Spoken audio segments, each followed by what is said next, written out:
नमस्कार मित्रांनो, मुरंबा मालिकेच्या आजच्या भागामध्ये रेवा अक्षयने प्रपोज केलेल्याचा तो फोटो बघत असते. अचानक वाऱ्याची झुळूक येते आणि तो फोटो खिडकीबाहेर जाऊन खाली पडतो. तेव्हा रेवा म्हणत असते मनात की इतकं पॅनिक होण्याची काही गरज नाही. तो फोटो ऑलरेडी आपल्या मोबाईलमध्ये आहे. मला तो फोटो आता रमाला दाखवू शकते. तेव्हा आता रेवाला अक्षयनं प्रपोज केलेल्या सर्व आठवणी आता आठवत असतात. ती मनाशी खूपच खुश होत असते. त्यानंतर इकडे रमा अक्षयला अळूवड्याचा डबा देण्यासाठी बाहेर आलेली असते. इकडे अक्षय सुद्धा रमाचाच विचार करत असतो. आता ती रमाला जाऊन भेटायला त्याला मेसेज करू की फोन करू असं दिवसभर तो रमाचाच विचार करत असतो. त्याला बोर होत असतं. आता माझी रमा इकडे असती तर खूप छान झालं असतं असं तो मनातल्या मनात म्हणतो आणि रमाला मेसेज करण्याचे ठरवतो. खिडकीत उभा असतो आणि रमा मागून आलेली असते. तेव्हा आता आवाज देऊ की नको असा ती विचार करत असते. जर आई आजीने ऐकलं तर आणखीनच काहीतरी प्रॉब्लेम होईल, म्हणून ते आता काय करू आणि हा डबा कसा देऊ याचा विचार करत असते.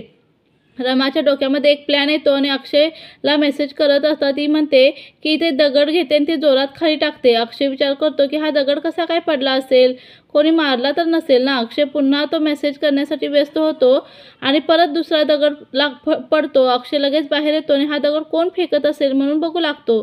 तर रमा आता चोरून सर्व काही बघत असते. रमाने तो डबा तिथेच ठेवलेला असतो. तेव्हा अक्षयचं लक्ष त्या डब्याकडे जातं. त्यामध्ये असे लिहिलेलं असतं की आज सर्वांनी तिकडे आल्यानंतर मी त्यांच्यासाठी अळूवड्या बनवल्या होत्या. सर्वांनी अळूवड्यावर ताव मारला पण तुम्हाला त्या भेटल्या नाहीत, म्हणून अळूवड्याचा डबा मी तुमच्यासाठी घेऊन आले आहे. अक्षय मात्र खूपच खुश होतो आणि रमासुद्धा खुश होऊन हे सर्व बघत असते. अक्षय त्या अळूवड्या खाऊन इतका त्याला आनंद होत असतो की रमाचा हाताची चव त्याला खूपच आवडत असते. तेव्हा तो मनाशी म्हणत असतो, खरंच रमा किती छान अळूवड्या बनवतेस तू.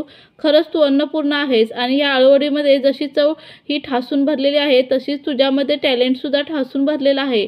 म्हणून अक्षय अळूवड्या फारच आवडीने खातो. तर इकडे रमाला अक्षयचा स्पर्श जाणवत असतो आणि रमा मनाशीच खूप लाजत असते आणि ती सुद्धा आता आतमध्ये निघून जाते. तेव्हा अक्षय अळूवड्या खात असतो आणि तेवढ्यात आनंद आणि जान्हवी तेथे येतात.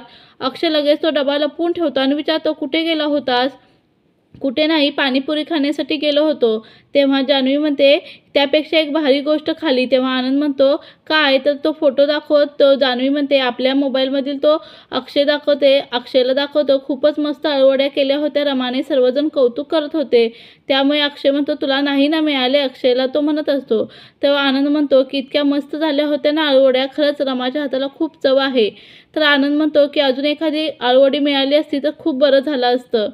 तर आता अक्षय म्हणतो, अरे प्लीज मला चिडवू नका. खरंच किती लकी आहात, तुम्हाला तिच्या हातच्या अळूवड्या खायला भेटल्या.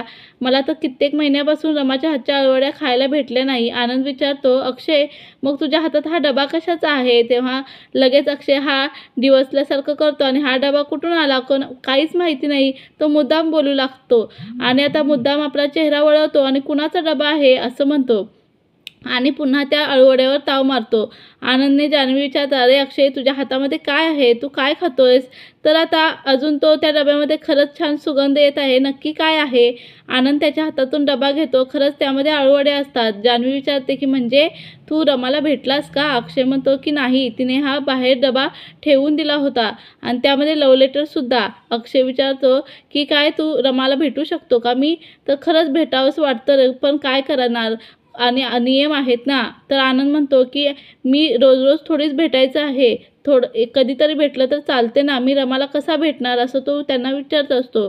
तर आनंद म्हणतो, युद्धात आणि प्रेमामध्ये कोणतेही नियम पाळायचे नसतात. तर अक्षय म्हणतो की मला सुद्धा तेच वाटतं. त्यानंतर इकडे रमाशी अक्षयने त्या अळूवड्या खाल्ल्यानंतर त्याला किती छान वाटले. तो किती आनंदी होता या स्वप्नामध्ये हरवून जाते. तेवढ्यात आता रेवा प्रपोज केलेल्याचा फोटो उडालेला त्या गजाआड अडकलेला असतो. रमा तिथे थांबते. त्यानंतर इकडे रेवा ही पार्वती आजीला सांगत असते की आई आजी, काल तुम्ही अक्षयला बघण्यासाठी आला होता तेव्हा अक्षय तिथेच होता. पार्वती आजी म्हणते, मग तो फोन करून का सांगितले नाहीस? तर लगेच रेवा म्हणते, मी कशी सांगणार आजी, मी काल तर इकडेच होते ना, तुम्हाला कसं सांगणार? रेवा म्हणते, त्यावेळी माझा मूड चांगला नव्हता आणि आता माझा मूड चांगला आहे म्हणून मी तुम्हाला हे सर्व सांगत आहे. त्यावरती पार्वती आजी म्हणते की आपण एक काम करू, आज अक्षय तिकडे जातो की नाही यावर लक्ष ठेवू आणि जर तो तिकडे गेला ना तर त्याला रंगेहात पकडून इकडे रमाला आपल्या रूममध्ये घेऊन येते आणि काल रेवा कशी घरामध्ये घुसली ती माहिती नाही. आज रविवार आहे आणि आज रमा दरवाजा व्यवस्थित लावून घेते आणि जे काल मला भेटायला आले तिथेच ती थांबते. नक्की इथेच असणार.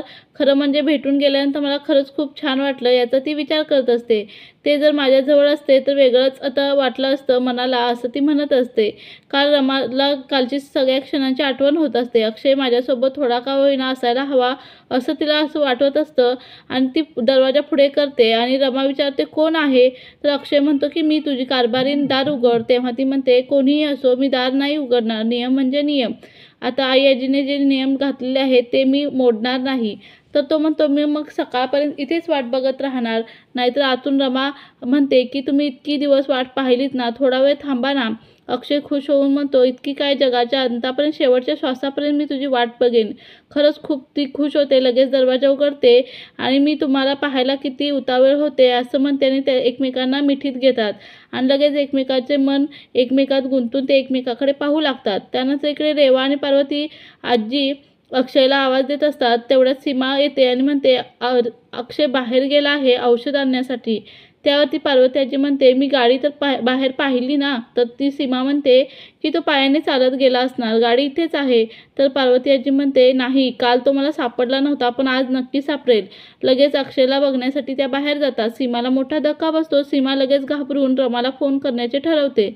त्यानंतर इकडे रमा अक्षय गप्पा मारत असतात. तू जेवण करते ना व्यवस्थित, तब्येतीची काळजी घे, काहीतरी आणखी बारीक होशील असा आता अक्षय रमाला म्हणत असतो.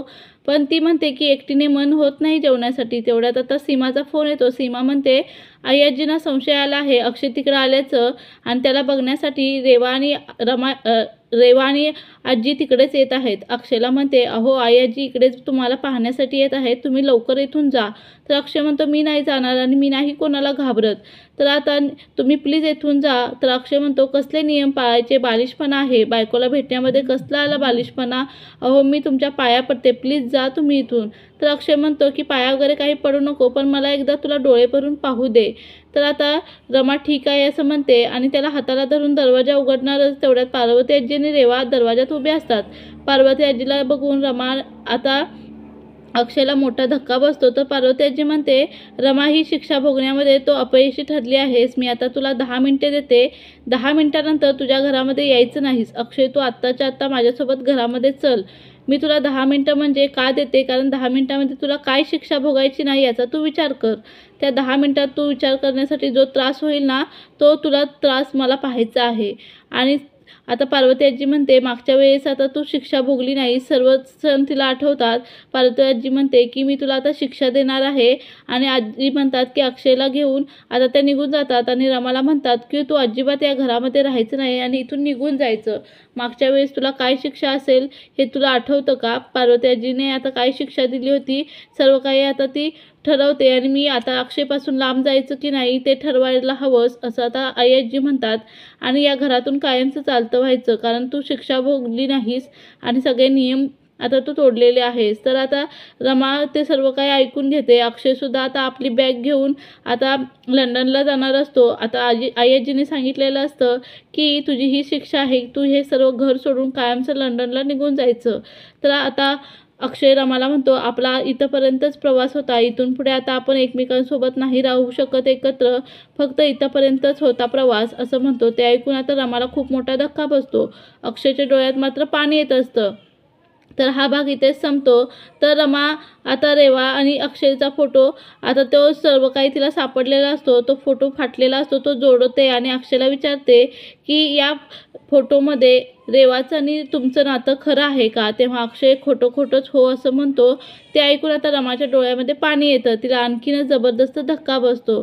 तर मालिकेत पुढे काय होणार हे पाहणं खूपच इंटरेस्टिंग होणार आहे. त्यासाठी आपल्या चॅनेलला नक्की